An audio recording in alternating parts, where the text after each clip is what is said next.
আসসালামু আলাইকুম।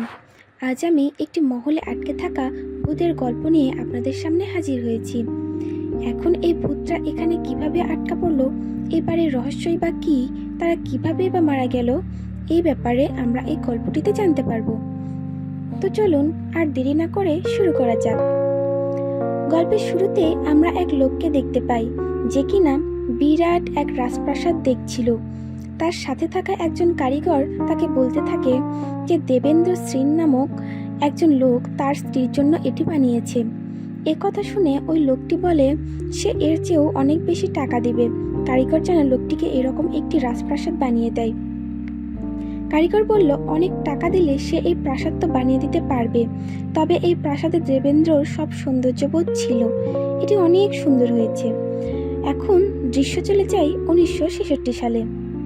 আমরা একটি পরিবারকে দেখতে পাই, যে পরিবারে বাবা মা এবং তাদের একজন মেয়ে রয়েছে। তারা গত 10 দিন ধরে দেবেন্দ্র প্যালেসে রয়েছে। মেয়েটি এখানে তার বাবাকে বলে তারা 10 দিন হলো এই বাংলোতে আছে, তবে তার সবসময় কেন যেন এই বাংলোতে ভয়ের অনুভূতি হয়। মেয়েটির বাবা তার এই কথায় তেমন একটা পাত্তা দেয় না এবং বলে এসব তাদের মনের ভুল। আর এরপর তার মা চলে যায় রান্না করতে। হঠাৎ আমরা তার শরীরের মধ্যে এক অদ্ভুত ধরনের আলো ঢুকতে দেখতে পাই, যার ফলে তার কিছু একটা হয়ে যায়। সে বিদ্যুৎ গতিতে রান্না করতে থাকে। রান্না শেষ হওয়ার পর আবারও সেই সবুজ রঙের আলোটি তার শরীর থেকে বের হয়ে আসে। সে নিজেও অবাক হয়ে যায় এটা ভেবে সে এত দ্রুত গতিতে এত ভালো রান্না কিভাবে করলো। তবে সে তার পরিবারের কাছে এই ব্যাপারে কিছুই বলে না। তার পুরো পরিবার এই খাবারগুলো খুব মজার সাথে খায়। এখন রাতে তার মেয়ে যখন তার ঘরে ঘুমিয়েছিল, তখন হঠাৎই তার ঘুম ভেঙে যায়। সে দেখতে পায় তার পাশ দিয়ে সম্পূর্ণ পুড়ে যাওয়া একটি ছায়ামূর্তি। ফলে সে প্রচণ্ড ভয় পায় এবং দৌড়ে তার বাবা মার ঘরে যায়। তার বাবা মা তার কথাই বিশ্বাস করে না এবং নিজেরাই দেখতে যায়। সেখানে তারা আরো অদ্ভুত একটা দৃশ্য দেখতে পায় তাদের বিছানায় তাদের মেয়ের মৃতদেহ পড়ে আছে। নিজেদের ঘরে গিয়ে আবার তারা নিজেদের মৃতদেহ দেখতে পায়। এবার তারা বুঝে যায় এই বাড়িতে খারাপ কিছু আছে। ফলে তারা দৌড়ে বেরিয়ে যাওয়ার চেষ্টা করে, কিন্তু কোনো এক অদৃশ্য দেয়ালের সাথে ধাক্কা খেয়ে তারা আবার ভেতরে চলে আসে, বের হতে পারে না। তখনই তাদের সামনে একের পর এক আত্মারা চলে আসতে শুরু করে। এখানেই এই বাড়ির কর্ত্রীর নাম ছিল উর্মিলা, যে কিনা তাদের সবাইকেই চিনত। এরা সবাই আসলে তার পরিবারের বাপের বাড়ির মানুষ ছিল। মূলত উর্মিলা তার বাবার উত্তরাধিকারী সূত্রে এই বাড়িটি পেয়েছিল, আর এই কারণেই সে তার স্বামী ও একমাত্র মেয়েকে নিয়ে এই প্রাসাদে থাকতে এসেছিল। উর্মিলা বুঝতে পারছিল না সে তার বাবার বাড়ির মৃত আত্মাদেরও সে সেখানে কেন দেখছে। আর ঠিক তখনই সেখানে থাকা ওই পোড়া লোকটি তারা তিনজনই মারা গিয়েছে এ কথাটি বলতে থাকে। এ কারণেই মূলত তারা তাদের মৃত আত্মীয়দেরকে দেখতে পাচ্ছে, অর্থাৎ তারা তিনজন যে মৃত দেহ দেখছিল সেগুলো সত্যিই মৃতদেহ ছিল। নিজেরা মারা গিয়েছে শুনে উর্মিলা ও তার মেয়ে অজ্ঞান হয়ে যায়। জ্ঞান ফেরার পর সে জিজ্ঞাসা করে তার মামা কোথায়। লোকটি বলে তার মামা কাদের সিং মারা যাওয়ার পর থেকে নিজের ঘর থেকে বের হয়নি। শুধুমাত্র এই বাড়ির বড় বউ কুমারী ছাড়া তার কাছে কেউই যেতে পারে না। একটু আগে প্রাসাদ তৈরি করার কথা যাকে আমরা বলতে শুনেছিলাম, সেই ছিল মূলত কাদের সিং। যাই হোক, সে সবার সাথে উর্মিলার পরিচয় করে দিচ্ছিল। উর্মিলা তাকে জিজ্ঞাসা করে সে কে, সে কিভাবেই বা মারা গেল। তখন লোকটি বলে সে এই প্রাসাদের বাবুর্চি ছিল, তার নাম সান্নিকা। তার তৈরি করা খাবার খেয়ে উর্মিলা এবং তার পরিবার মারা গিয়েছে। তবে এই খাবারে কে বিষ মিশিয়েছে এ ব্যাপারে তারা কিছুই জানে না। এখানে সান্নিকা বলে তার একটি বিশেষ শক্তি আছে, প্রত্যেক পূর্ণিমা রাতে তার শরীরে কিছু একটা প্রবেশ করে, যার ফলে সে যে কোনো একজন মানুষের শরীরে প্রবেশ করতে পারে, যার ফলে সে রান্না করতে পারে এবং সেই খাবার খেয়ে সকলে মারা যায় এবং এই প্রাসাদে চিরকালের জন্য আটকে যায়। তবে কেউ যদি বেঁচে যায় সে পারবে তাদেরকে মুক্তি দিতে এবং তাদের আত্মার শান্তির ব্যবস্থা করতে। ফলে আমরা বুঝতে পারি ওই রাতে সান্নিকার আত্মাই উর্মিলার ভেতরে প্রবেশ করেছিল।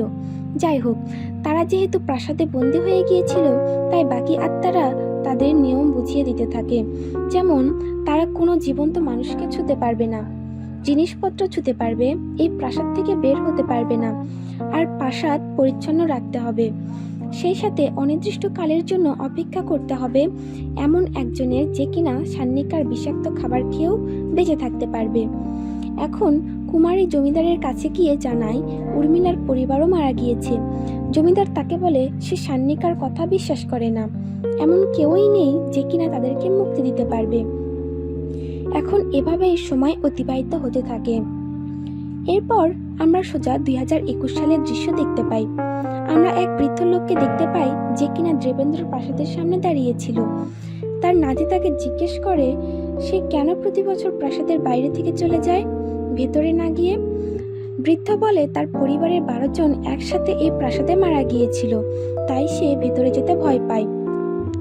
তার নাতি বলে এত বড় প্রাসাদ তারা এইভাবে ফেলে না রেখে ভাড়া দিতে পারে। তখন বৃদ্ধ বলে এই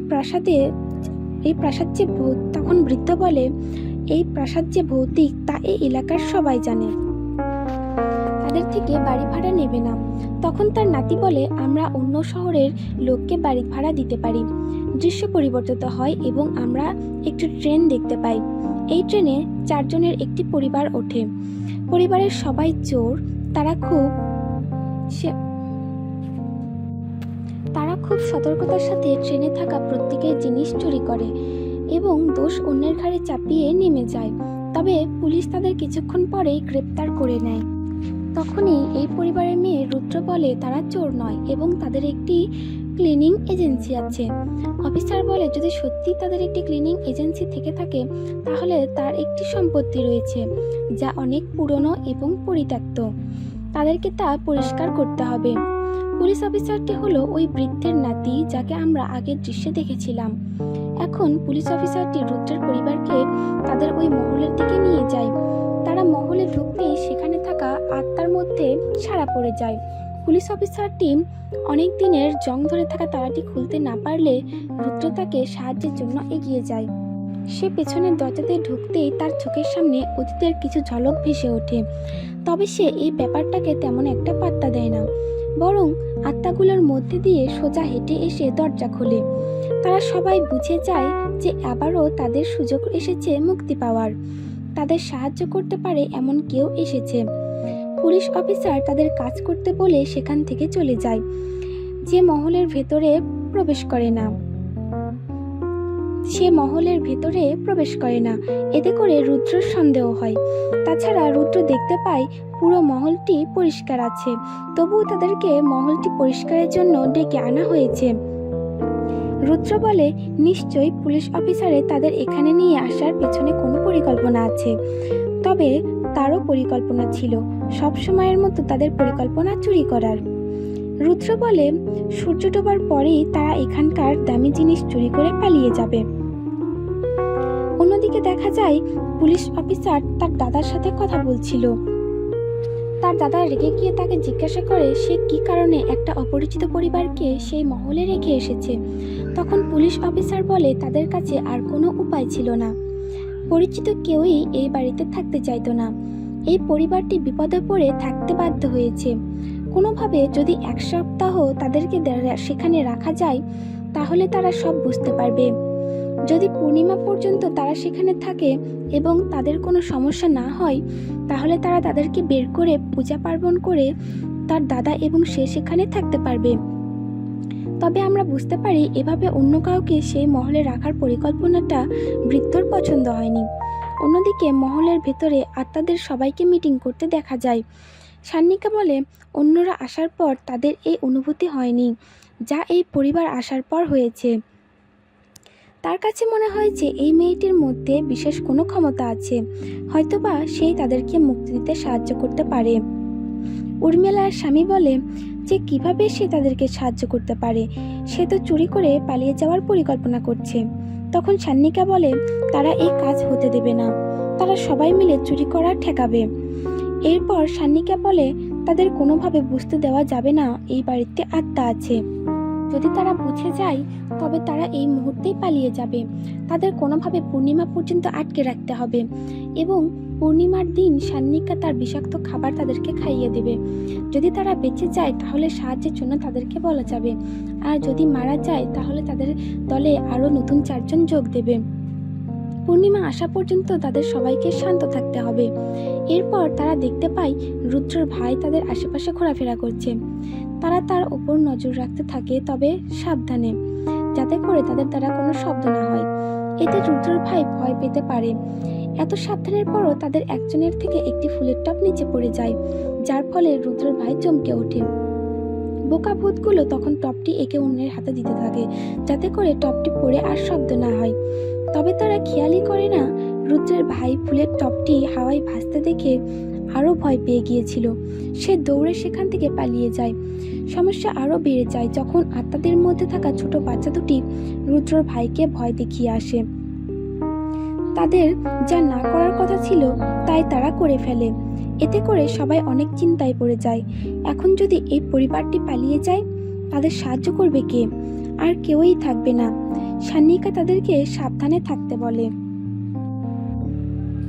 এবং বলে আসছে পূর্ণিমা রাতে রুদ্র যেন অবশ্যই এই মহলে থাকে।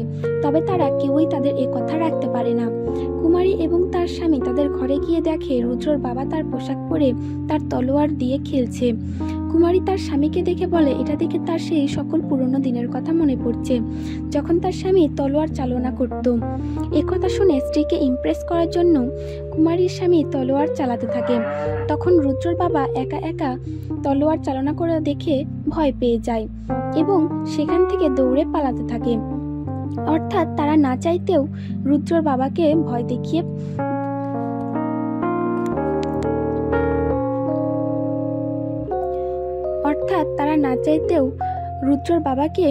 ভয় দেখিয়ে ফেলে। তারা তার পিছন পিছন যেতে থাকে। এদিকে রুদ্রর মা আলমারি থেকে শাড়ি বের করে দেখছিল। সেখানে মহিলা আত্মারা তার উপর নজর রেখেছিল। তখনই উর্মিলার মেয়ে ও সেখানে থাকা বাচ্চার মধ্যে ঝগড়া লেগে যায়। তখন তারা একে অপরকে এটা ওটা ছুটে মারতে থাকে। এসব শুনে সে মনে করে তার স্বামী তাকে ভয় দেখানোর চেষ্টা করছে। তখন সে মুখে রং মেখে উল্টো তার স্বামীকেই ভয় দেখাতে যায়। তবে ঘুরে তাকাতেই হাওয়াতে জিনিসপত্র ভাসতে দেখে, তলোয়ার উঠতে দেখে প্রচণ্ড ভয় পেয়ে যায়। রুদ্রর মা বাবা দুজনেই ভয় পেয়ে চিৎকার করে ঘর থেকে বেরিয়ে যায়। বাহিরে ইঁদুরের ভয়ে ভীত হয়ে রুদ্রর ভাইও দৌড়ে চলে আসে। এদিকে আত্মা পরিবারও ইঁদুরের ভয়ে সেটিকে মারতে চেষ্টা করতে থাকে, হাতে যা আছে তাই নিয়ে। এতে রুদ্রর পরিবার জিনিসপত্র হাওয়াতে ভাসতে দেখে আরো ভয় পেতে থাকে। সান্নিকার এখন আর আফসোস করা ছাড়া আর কিছুই করার থাকে না, কারণ যে সে বুঝে গিয়েছিল রুদ্রর পরিবার আর এ বাড়িতে টিকতে পারবে না। পরবর্তী দৃশ্যে আমরা দেখতে পাই জমিদার খুব মনোযোগ দিয়ে রুদ্রর দিকে তাকিয়ে আছে। সে রুদ্রকে দেখছিল এবং রুদ্র দেখছিল সেখানে রাখা দামি জিনিসপত্র। কাদের সিং তাকে জিজ্ঞাসা করে রুদ্র তাকে দেখতে পাচ্ছে কিনা। রুদ্র তার উত্তর দেয় না, কারণ সে তাকে দেখতে পায় না।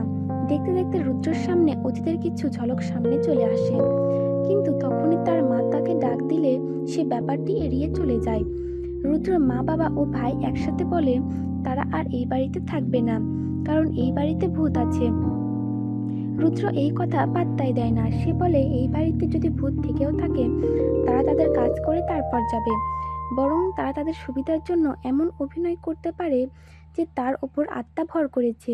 এই বাড়িতে থাকা একটি ফ্যামিলি ফটোতে সে 7 জন মহিলার ছবি দেখেছিল। তার মধ্যে থাকা একজন মহিলার মতো সে সবাইকে বলবে তার আত্মা তার ওপর ভর করেছে। রুদ্র পরিবারের এই পরিকল্পনা তেমন একটা পছন্দ হয় না। এই বাড়িতে থাকা আত্মাদের এটা পছন্দ হয়, কারণ যে কোনোভাবে পূর্ণিমা পর্যন্ত থাকলেই হলো। রুদ্র মহলের জিনিসপত্র এদিক সেদিক করছিল, আর এই শব্দ শুনে কাদের সিং ছটফট করছিল। তার এই কাণ্ডের পেছনে কি কারণ তা আমরা বুঝতে পারি না। পরদিন সকালে আত্মা পরিবার বেশ আগ্রহের সাথে অপেক্ষা করছিল এটা দেখার জন্য যে রুদ্র আসলে কার মতো সেজে আসে, অর্থাৎ সে কাকে বেছে নেবে নিজের ওপরে ভর করার জন্য। সবাই বলতে থাকে তার মতো করে রুদ্র সেজে আসবে, কিন্তু তারা দেখে তাদের কারোর সাথে রুদ্রর সাজ মিলছে না। এমন সময় জমিদার কাদের সিং বের হয় এবং বলে তার স্ত্রী রূপকুমারীর শাড়ি পরে রুদ্র বের হয়েছে। এত বছর পর এই প্রথমবারের মতো জমিদারকে বের হতে দেখে সবাই চমকে যায়। তবে রুদ্রকে দেখে সবাই খুশি হয়ে যায়। তারা বেশ ফুর্তি করতে থাকে এবং আনন্দের সাথে পূর্ণিমার অপেক্ষা করতে থাকে। দেখতে দেখতে চলে আসে পূর্ণিমার দিন। রুদ্রর মা এসে বলে সে রুদ্রকে নিয়ে মন্দিরে যাবে। এই কথা শুনে আত্মারা চমকে যায়, কারণ তারা একবার এখান থেকে চলে গেলে আর তাদেরকে খাবার খাওয়ানো যাবে না। তবে রুদ্র শারীরিক অসুস্থতার জন্য মন্দিরে যায় না এবং তার মাকে বলে তার জন্য খাবার কিছু বানিয়ে যেতে, কারণ সে খুব ক্ষুধার্ত। একথা শুনে আত্মারা খুশি হয়ে যায়, কেননা এখনই শুরু হবে সান্নিকার কাজ। তার বানানো খাবার খেয়ে রুদ্রর কি অবস্থা হয় তার উপরই নির্ভর করছে তাদের মুক্তি পাওয়া। সান্নিকা প্রস্তুতি নিতে থাকে। তখনই রুদ্রর মা রান্না ঘরে প্রবেশ করে রুদ্রর জন্য রান্না করতে। তার পেছন পেছন চলে আসে পুরো আত্মা পরিবার। সান্নিকা রুদ্রর মায়ের শরীরে ঢুকে যায় এবং মজার সব খাবার তৈরি করতে থাকে। তাকে সাহায্য করে বাকিরা সবাই। সব খাবার তৈরি করে পরিবেশন করার পর সান্নিকা রুদ্রর মায়ের শরীর থেকে বের হয়ে যায়। রুদ্রর মা অবাক হয়ে ভাবতে থাকে সে এত দ্রুত এতগুলো খাবার কিভাবে রান্না করলো। তবে সে এই ব্যাপারগুলো নিয়ে এত কিছু না ভেবে তার মেয়েকে ডাকতে গেল, অর্থাৎ রুদ্রকে খেতে বলে সেখান থেকে চলে যায়। আর এরপর রুদ্র খেতে বসে। সেখানে আত্মা পরিবারের সকলে তার দিকে অধীর আগ্রহে তাকিয়েছিল।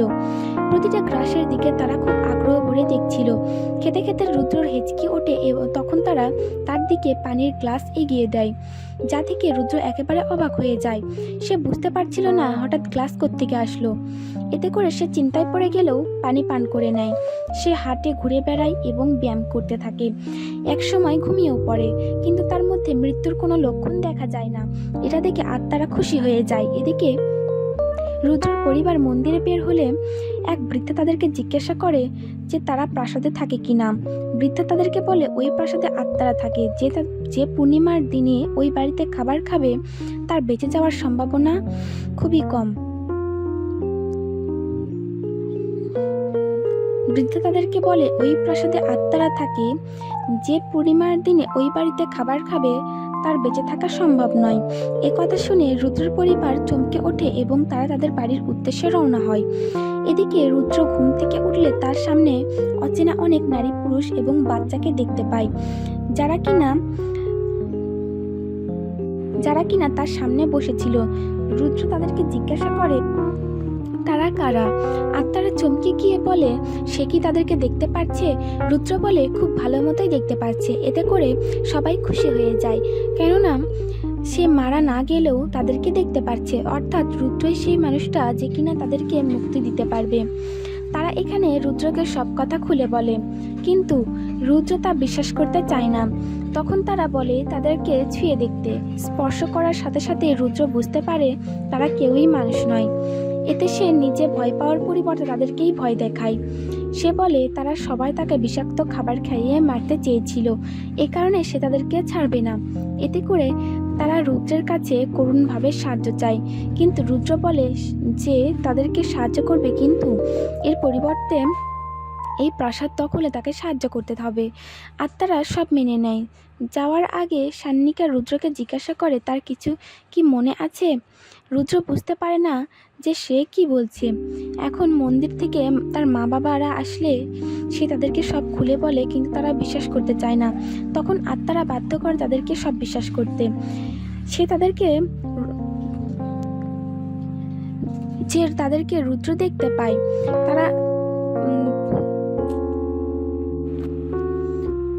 তার বাবা বলে সে বিশ্বাস করেছে তারা এই ব্যবস্থাই করবে যাতে করে এই পরিবারটি সবাই মুক্তি পায়। এমন সময় বাড়ির মালিক পুলিশ অফিসার সেখানে চলে আসে রুদ্রর পরিবার বেঁচে আছে কিনা এটা দেখার জন্য। তাদেরকে বেঁচে থাকতে দেখে পুলিশ অফিসার খুশি হয়ে যায় এবং তাদেরকে বলে সেখান থেকে বের হয়ে আসতে, কিন্তু তারা রাজি হয় না। রুদ্রর বাবা বলে ওই বাড়িতে আত্মা রয়েছে। তখন পুলিশটা বিশ্বাস করে না। তখন রুদ্রর বাবা আত্মাদের প্রমাণ দিতে বলে। কিন্তু আত্মারা কোনো জিনিসই তুলতে পারছিল না। তখন হঠাৎ পুলিশ এমন জোরে ধাক্কা খেয়ে প্রাসাদের বাইরে চলে যায়। রুদ্রর পরিবার ভেবেছিল এটা আত্মারা করেছে, কিন্তু আত্মারা বুঝতে পারছিল না এটা কিভাবে কে করলো। অন্যদিকে সান্নিকা রুদ্রকে নিয়ে একটি ঘরে যায় এবং তাকে জিজ্ঞাসা করে তার কি কিছু মনে পড়ছে। রুদ্র বলে তার কিছুই মনে পড়েনি। সান্নিকা একটি বিয়ের পোশাক দেখিয়ে বলে সে এটা চিনতে পারছে কিনা। রুদ্র বলে চিনতে পারেনি। তখন সান্নিকা বলে এসব কিছুই তারই জিনিস এবং বিয়ের পোশাকটিও তার। তারপর সান্নিকা তাকে একটি ছবি দেখায় যেখানে মেয়েটির চেহারা স্পষ্ট দেখা যাচ্ছিল না। তাদের দুজনকে লক্ষ্য করছিল জমিদার কাদের সিং। সান্নিকা কিছু বুঝতে না পেরে রুদ্রকে পাহাড়ের দৃশ্য দেখায় এবং দৃশ্য চলে যায় অতীতে। এখানে দেখতে পাই জমিদার কাদের সিং তার জমিদারির অন্তর্ভুক্ত দুটি পাহাড় নিরাশ করার জন্য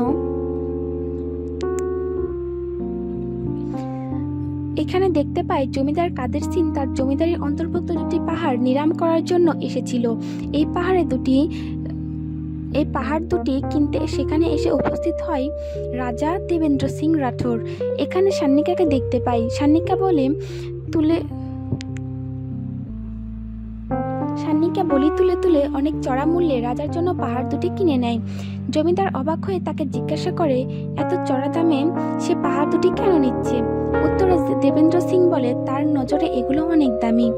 রাজার সাথে যেতে যেতে সান্নিকা জিজ্ঞেস করে এই পাহাড় দুটি সে কেন নিল। তখন রাজা বলে এই পাহাড় দুটিকে সে কাঁদতে শুনেছে, তাই কিনে নিল। একথা শুনে আমরা বুঝতে পারি এ রাজা বড়ই অদ্ভুত হিয়ালি মনের মানুষ। সেই সময় রাজার গাড়ি নষ্ট হয়ে যায়। তখন সান্নিকা গাড়ি ঠিক করার জন্য এক বিদেশি ম্যামকে জোগাড় করে। অবাক করার বিষয় হলো এই ম্যামের চেহারা একদমই রুদ্রর মতো। রাজার প্রথম দেখাতেই এই ম্যামের প্রেমে পড়ে যায়। আস্তে আস্তে করে এনাবেল নামক এই মেয়ের সাথে ঘনিষ্ঠ হতে শুরু করে। একদিন রাজা তাকে বিয়ের প্রস্তাব দেয়। সে বলে যদি সে তাকে বিয়ে করে এই দুই পাহাড়ের মাঝখানে সে তার জন্য রাজপ্রাসাদ তৈরি করবে। এনাবেল বিয়ের জন্য রাজি হয়ে যায়। তারা দুইজন তাদের স্বপ্নের প্রাসাদটি তৈরি করার পরিকল্পনা শুরু করে। অন্যদিকে জমিদার কাদের সিং অস্থির হয়েছিল এই ভেবে যে তারা পাহাড়টি কেন নিল। এক লোক এসে তাকে খবর জানায় রাজা সেখানে প্রাসাদ তৈরি করছে। এমন জায়গার প্রাসাদের কথা শুনে কাদের সিং অবাক হয়ে সেটি দেখতে যায়। তখন কারিগর প্রাসাদটি ঘুরে দেখায় এবং প্রাসাদটি যে রাজার রুচির ও সৌন্দর্য বোধের প্রতিফলন এটি বলে।